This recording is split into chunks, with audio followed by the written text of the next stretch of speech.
It's very possible that there are teachers who felt empowered by Ryan Walters and have not been corrected and are continuing to use the God Bless the USA Bible in their AP US government classrooms. And it's likely that those teachers also teach on-level government and perhaps other social studies courses as well. And so those Bibles could be being used on a daily basis as instructional material, and that's concerning.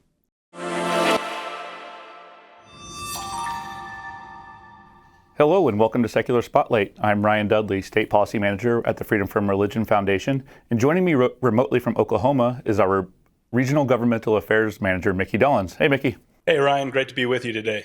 In just a minute, we'll speak with Aaron Baker, an Oklahoma high school social studies teacher who's been very vocal in speaking out against state church violations in his state's public schools. He describes himself as former Oklahoma Superintendent Ryan Walters' worst nightmare. Let's take a look at his most popular video on TikTok, which has amassed more than 4 million views. Hi, my name is Aaron Baker. I'm a high school social studies teacher in Oklahoma. And this is one of 2 God Bless the USA Bibles that was sent to me by State Superintendent Ryan Walters. And after months of claiming that one of these Bibles was going to be in every Oklahoma classroom, 2 finally arrived at my school with my name on it, specifically because I teach AP US government and politics. In the back, when I was a kid, where the maps used to be, is where we find a letter from the Greenwood, followed by the Declaration of Independence, followed by the Constitution of the United States, the Bill of Rights, the Pledge of Allegiance. One could say that parts of the Constitution are missing, particularly amendments 11 through 27. But you can also make the argument that this is the wrong Constitution. In fact, the Constitution in this Bible contains what's called the Three-Fifths Compromise, which was summarily removed by the 13th Amendment to the Constitution, which abolished slavery in the United States. The 14th Amendment is also missing from this Constitution, and that is where we get the due process of law. This is not an accident.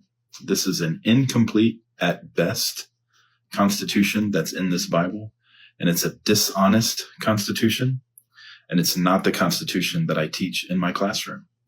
I believe that this firmly indicates that we are exiting a stage of MAGA revisionist history where the message is that slavery was not that bad, and we are firmly entering into one of the final stages of MAGA revisionist history.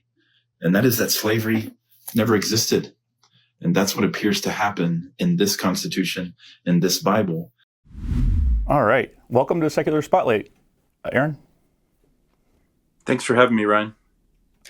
Aaron, we're very excited to have you on the show today. And the video that we just saw amassed over 4 million views online. But before we jump into that, why don't you give us a little background about yourself? How long have you been a public school teacher in Oklahoma?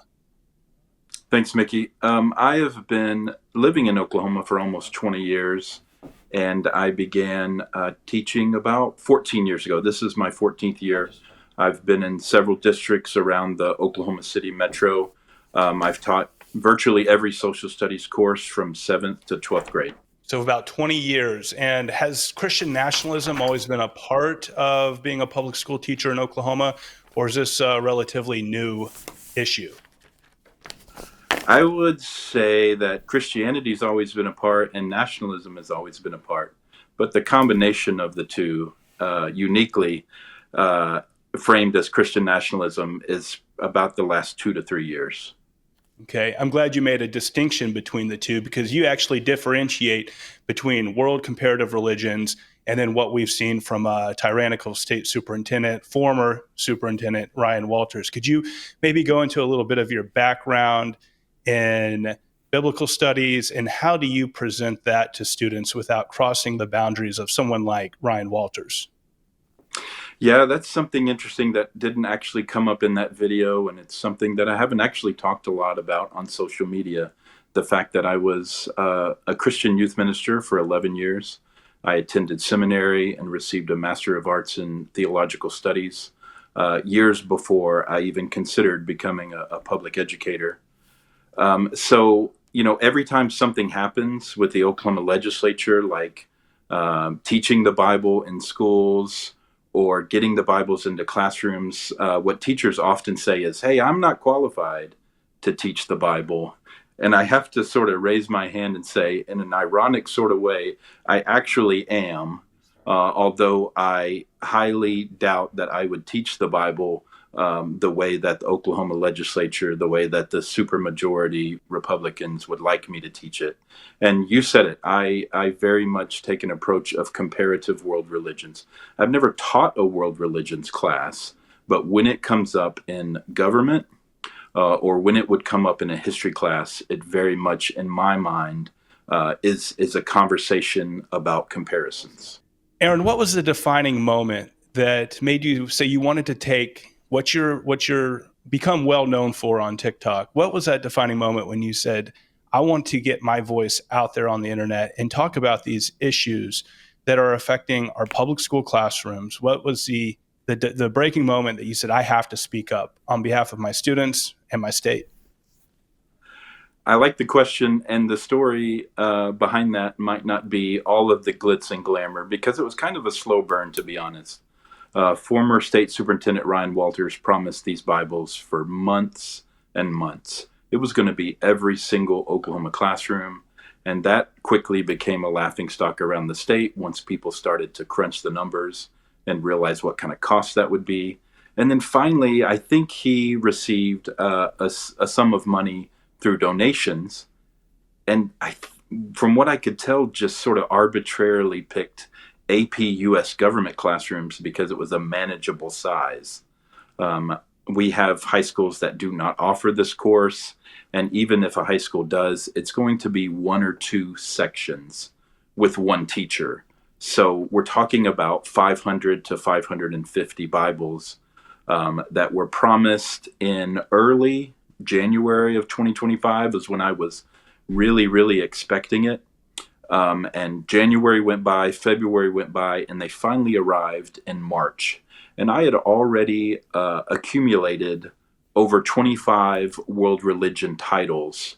And so I was prepared to place that Bible in that small classroom library that I had curated. I was not prepared for what was in the back of the Bible. I knew that it had foundational documents to U.S. history, but I didn't know exactly how it would be presented, and I didn't know that the Constitution would be incomplete. I found that out pretty quick, and then just sort of set on the news a little bit. Like I said, it had a place. It sat on the shelf. It was not picked up, to my knowledge, by any student in the spring semester in the roughly 2.5 months that it sat there.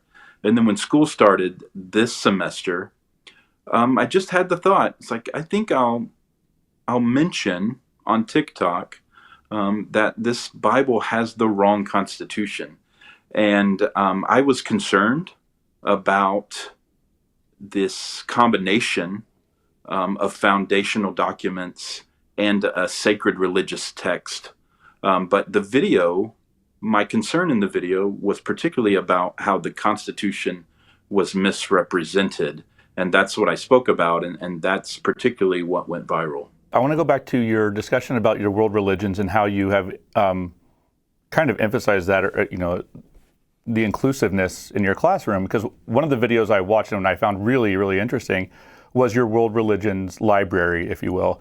And then another video I watched, you kind of posed this open-ended question about, hey, I think it was tongue-in-cheek, how many of you did I indoctrinate? How many of my students did I indoctrinate? And you almost invited all your students to kind of tell you how you indoctrinated them, right? So it's very clear that you have your students' best interest at heart, just kind of wanting to be as inclusive as possible. What has your students' feedback been in seeing you react this way, especially in this environment, or the environment that Ryan Walters had created?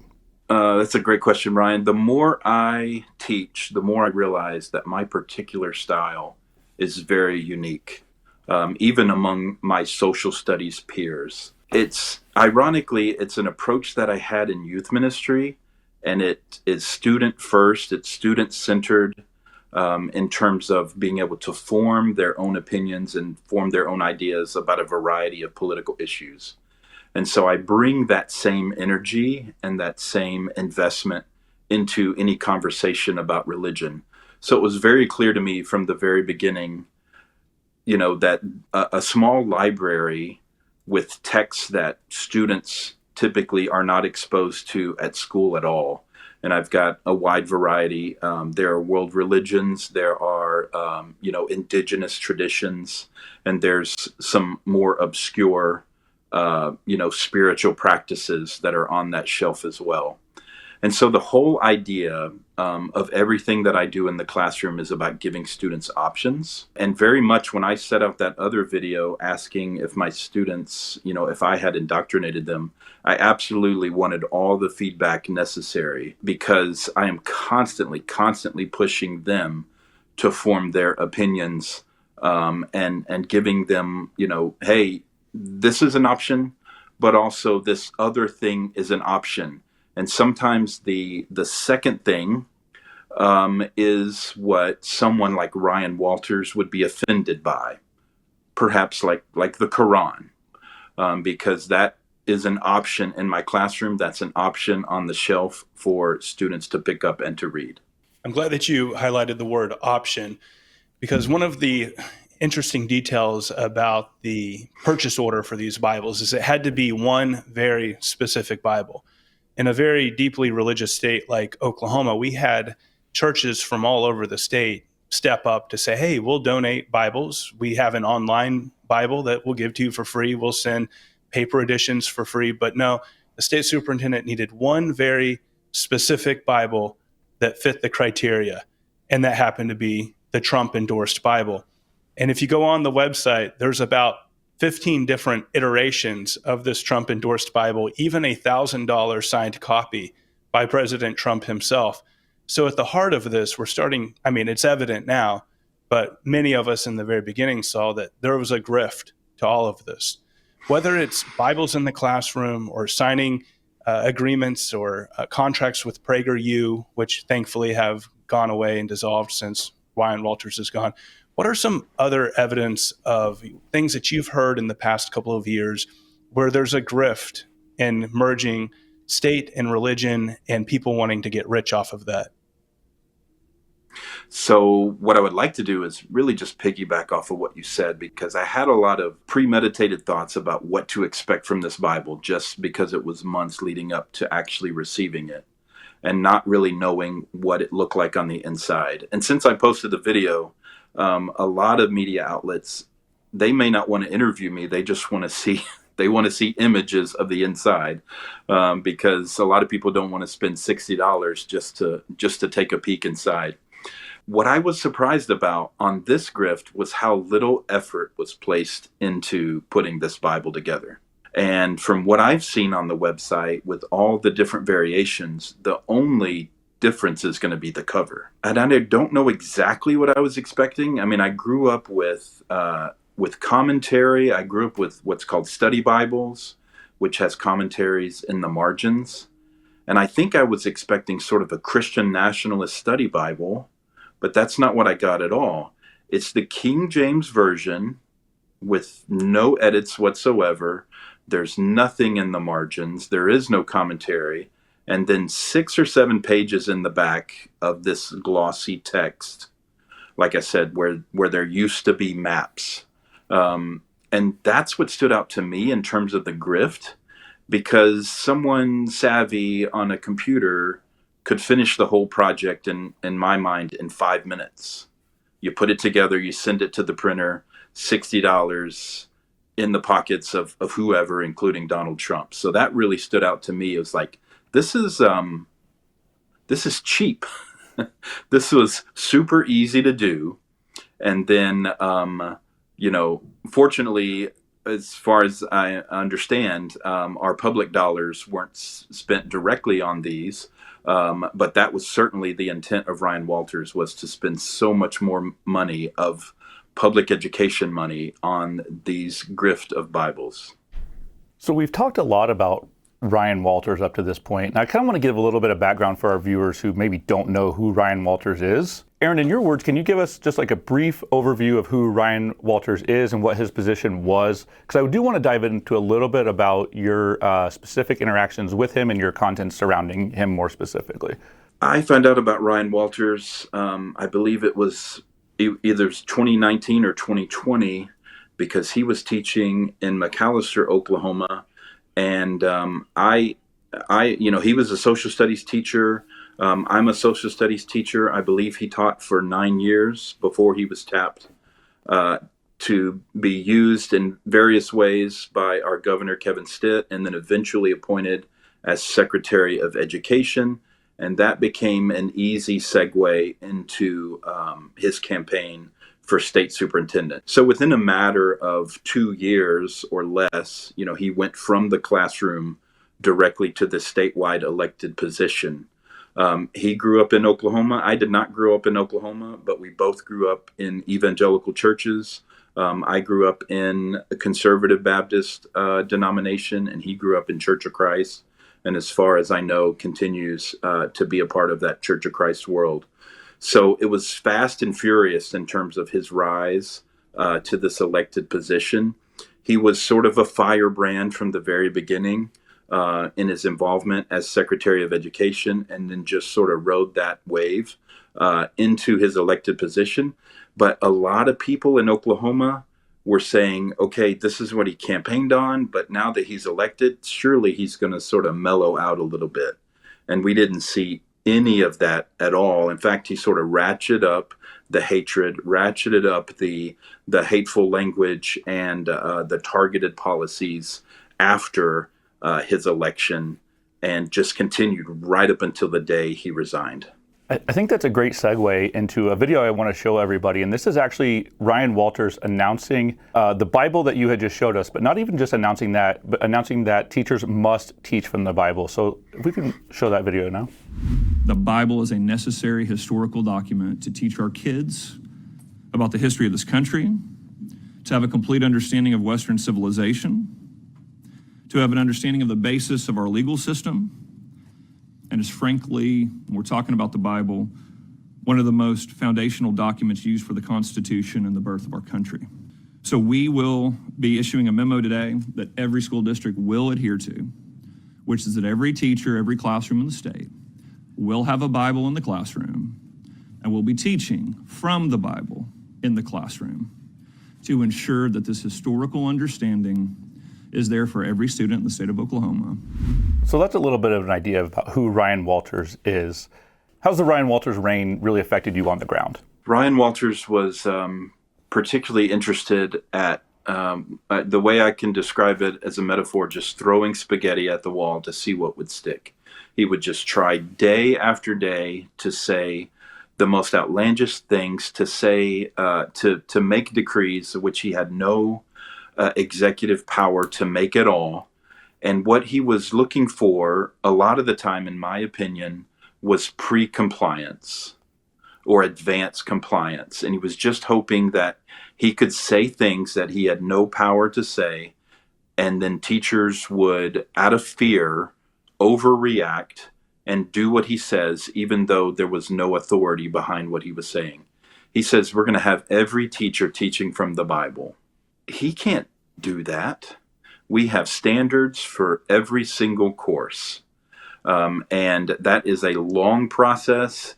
He tried to commandeer that process, and that did not go very well. It's a well-oiled machine to revise our standards in Oklahoma. And for him to decree and give no parameters on what that looks like, for me, there was no pre-compliance. There was no chilling effect, and there was no acting out of fear. I had been, before Ryan Walters was on the scene, I had, been vocal, and I knew what it was like to express my First Amendment rights on my own time from my own home. And so I've never really had much fear that he would come directly for me. Because when he was targeting educators in particular, He was very careful to stay on topic and to keep, with the fear mongering and with the hatred and with the racism by going after female educators, by going after educators of color, and neither of which describe me. And so I just use that as an opportunity. Hey, I'm going to continue to speak out because it doesn't fit his narrative to target a teacher like me. The one time that we really sort of directly interacted was when both of our pictures were in the New York Times in the same article. I kind of like that one. And when he responded to a tweet that I made about not teaching American exceptionalism. And so he made a direct reference to that without naming me. But I'm sure there's a file somewhere at the Oklahoma State Department of Education. But I consider it a badge of honor. Right. How did that affect other teachers? You said it didn't affect you when it came to automatic compliance. Did you notice anything different in your colleagues? I did on a couple of occasions in particular, predating Ryan Walters, and Ryan Walters really had nothing to do with it, but HB 1775 came on board, and there was definitely a chilling effect in the early, actually what I would say is the first year of 1775, it almost seemed like nothing was going to happen at all. There was some pre-compliance. There were teachers who were operating out of fear. But then we started in that second year to see some actual complaints come in and some actual violations come before the State Department. And so that certainly was a difficult time for teachers, especially language arts teachers and social studies teachers. And then the second occasion, I would say, was early in his administration. There was a time when we were operating under the assumption that a list of books was going to have to be sent to the State Department of Education from every school library and from every classroom library. And so what a lot of teachers did in lieu of pre-compliance was strip their classrooms of books altogether to avoid either having to catalog them or obviously to avoid getting in trouble. Fortunately, that never happened. I have always had hundreds of titles in my classroom, and I have never had to send a complete list of those titles to the State Department. I'm grateful for that. For those unfamiliar with House Bill 1775, it censured teachers. Could you go into a little bit more of that for context? So yeah, absolutely. It's been a while since this has been on my everyday thought, but there are 8 principles that are listed in 1775 that are considered banned from teachers being able to teach in their classroom. A lot of them have no teeth at all. Some of them don't even make sense, and it's hard to even know what they're talking about. Mostly what we've seen, it comes down to 2 or 3 of them. There's one that kind of gets at the idea of reparations and could potentially be a violation of 1775 if a teacher is, promoting the idea of reparations as a policy. And so some of the others, again, they ended up with teachers avoiding subjects, specifically topics related to race. And in social studies, we can't avoid those topics. But what's really happened, and I don't know that we were expecting this to happen, is that more violations have come out of language arts classes than social studies classes. And that has to do with fiction. That has to do with reading the classics that deal with some of these issues like race. And this is where some teachers have found themselves in a potential violation of that law. Let's update our listeners on the current status of Ryan Walters and what's to be made of those Bibles that are in the classrooms. This is something that I definitely want to talk about because over 500 Bibles did go out and they were received by Oklahoma schools. They were sent through the mail by the State Department. They were addressed specifically to those teachers that are on record as teaching AP US government. I've talked to at least one superintendent in Oklahoma who sent the Bibles back in March. And so possibly there were more districts who did that and just kind of said, no, we're not going to do this. My guess is that most of them, if not almost all of them, are still in Oklahoma schools and potentially in Oklahoma classrooms. Now, our new superintendent, Lyndall Fields, he stated very clearly that he was abandoning the project of attempting to get the God Bless the USA Bibles in every classroom in Oklahoma. But he has not addressed the fact that over 500 are still in Oklahoma classrooms. And from my perspective, that needs to be dealt with. They either need to be returned, there could be a program to get them back to the State Department. There could, at the very least, could be directives how they need to be removed from the classroom. They could be put in storage at a school. That wouldn't be an issue at all. Mine, I have a copy still in my classroom. Based on what I said about the World Religions Library on the bookshelf, I feel comfortable with it being there, but I cannot speak for every APUS government teacher across the state. It's very possible that there are teachers who felt empowered by Ryan Walters and have not been corrected and are continuing to use the God Bless the USA Bible in their APUS government classrooms. And it's likely that those teachers also teach on-level government and perhaps other social studies courses as well. And so those Bibles could be being used on a daily basis as instructional material, and that's concerning. Do we know where the Bibles were sent? Were they sent just statewide? Are these 500 more concentrated within the Oklahoma City metro area? Are they across the state? That's a good question. It would take some investigation to figure out, number one, what Oklahoma high schools offer APUS government. And so that would be the biggest piece of information, and I don't have that information. We have over 500 districts in Oklahoma, and so many of them are so small that I doubt that a lot of our small rural districts offer APUS government. I could be surprised, but certainly the metro areas, the medium-sized cities are likely to offer this, and were likely sent these Bibles. So it's a numbers game. 500 doesn't seem like a lot, but it's 500 more than there need to be. And so it'd be interesting to find out where exactly they are. Yeah. Aaron, you've done a great job navigating your role as a professional teacher and outside of the classroom as an activist. I know that there are probably a lot of teachers who want to speak up and to voice their opinion, but they're afraid of retribution. What advice would you give to public employees, specifically teachers, who want to make their voice heard, but they don't want to face consequences or get fired? One of the things that helps me in a variety of things is the fact that, as I said before, my classroom is a very democratic space. By which I mean democracy. I'm not talking about party politics.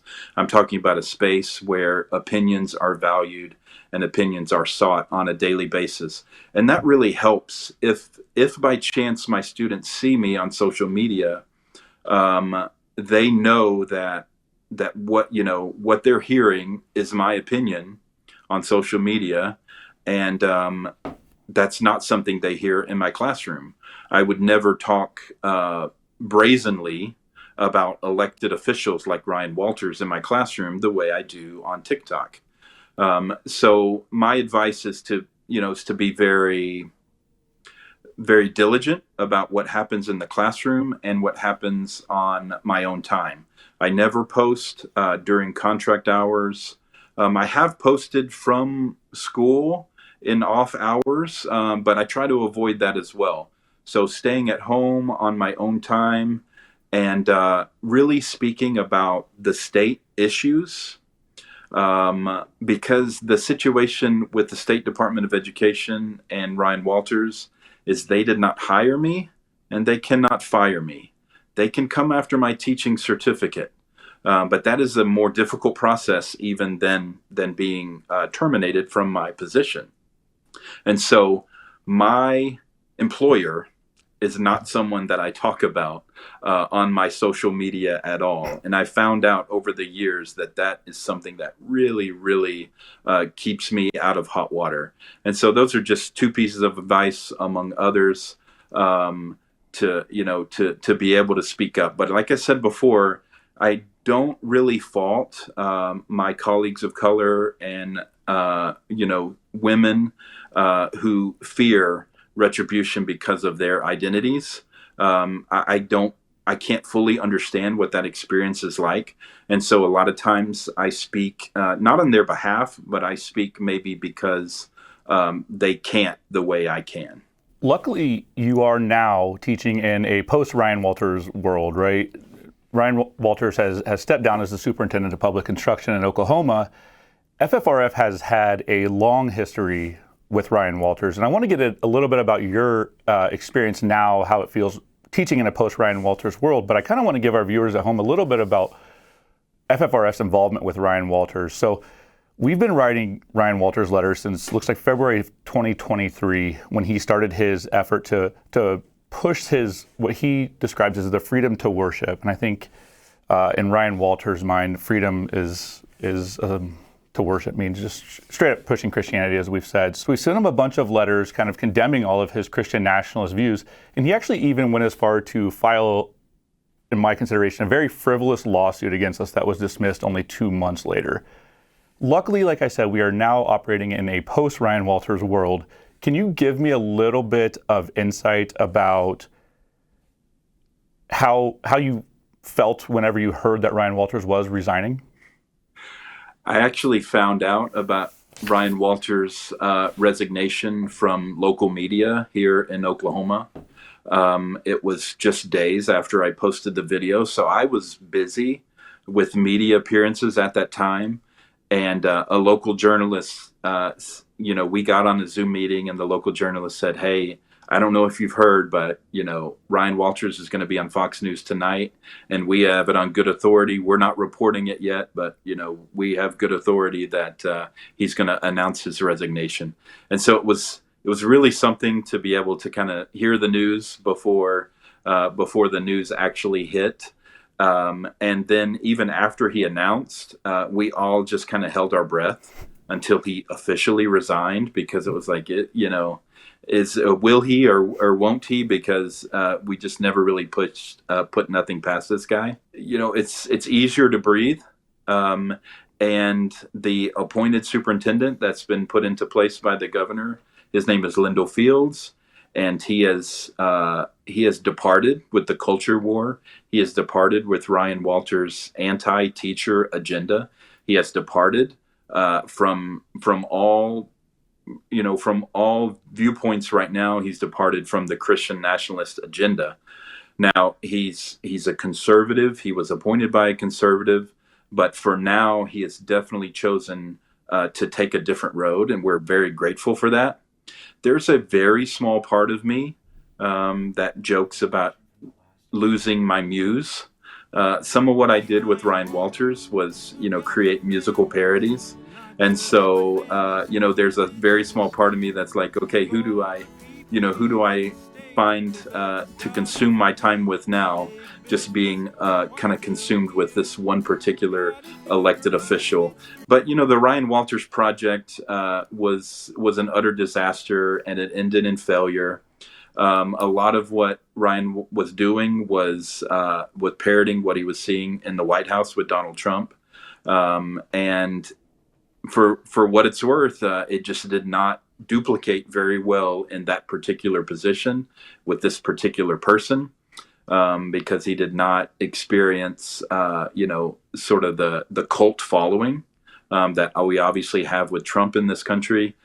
We never saw that with Ryan Walters. When I was spending time in person at State Department of Education meetings, at board meetings, the Ryan Walters contingency was, retirement age, and there was, a dozen of them, and the pro-public education people outnumbered them every single time.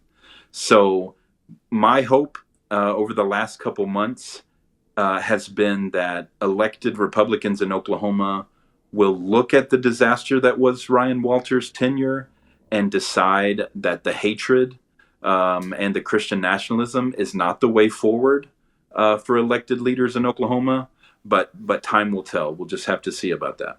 Aaron, what you said about people showing up to those school board meetings in opposition to Ryan Walters really speaks volume to the importance of citizen engagement. You know, you mentioned the lawmakers who are still in office who have supported Ryan Walters throughout the past 2 years. They're still there. And just because Ryan Walters is gone doesn't mean the theocratic overreach will be gone as well.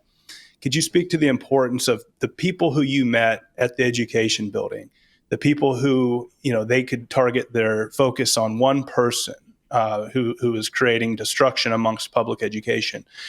Speak to the importance of continued citizen engagement to ensure that another Ryan Walters doesn't happen again, that we are holding elected officials accountable, and that we make sure that students have freedom of conscience in schools going forward post Ryan Walters.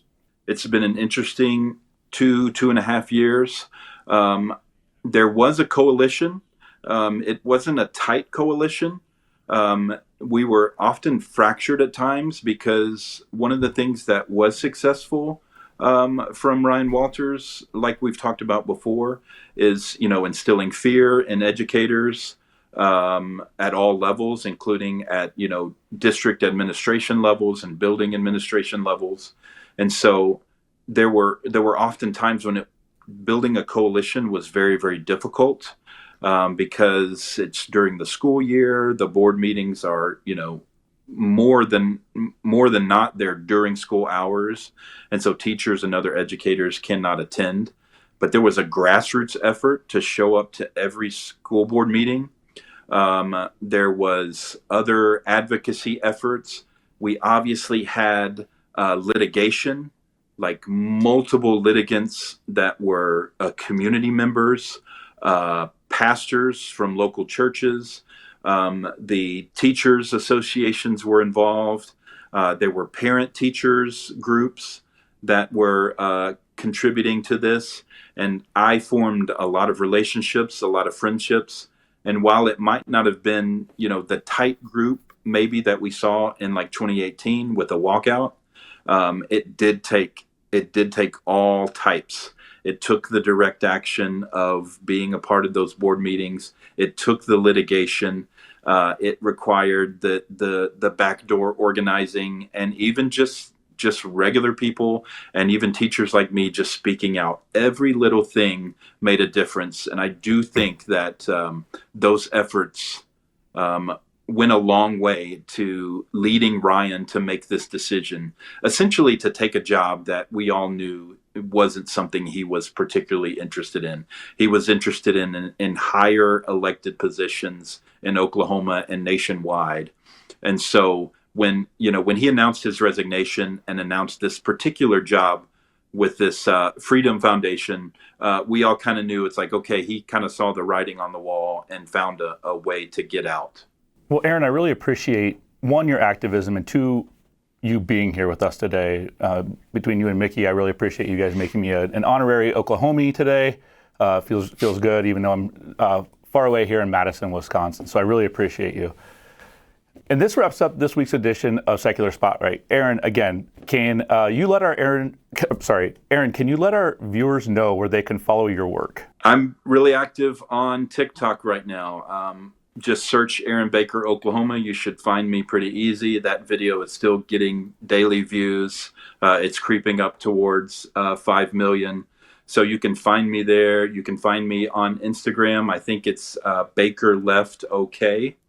And I just like to stay active. I like to have my voice heard. I'm planning on staying in the classroom and continuing to do what I do. And so I've just been looking forward to this opportunity to speak with FFRF for weeks and weeks, ever since we first started talking about this.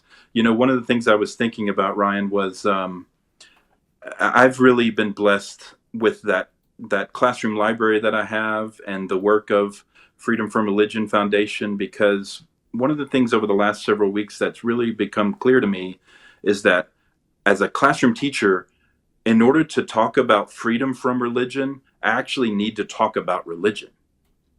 And so that's in terms of comparative religion, in terms of those sacred texts that I have in my classroom. That's really been helpful to me to be able to bring up, some choose Christianity, some choose other world religions, and some choose no religion at all. And so that's not always a conversation that I was eager to have in my classroom. But ever since all of this has happened, I'm really, really eager for that now. And so I'm really grateful for the work that you all do. Well, I can tell you from here in Madison, you are an inspiration, so keep doing what you are doing. And if you would like to support our mission here at FFRF, consider becoming a member at ffrf.org. And please like this episode and subscribe to this channel so you don't miss any more episodes. Thanks for watching, and we'll see you next time. Our legal team works every day to defend our secular Constitution. FFRF has taken more than 100 lawsuits, winning many major victories. We've stopped unconstitutional prayer in public schools, shut down government-funded religious programs, removed religious displays from government property, and much more.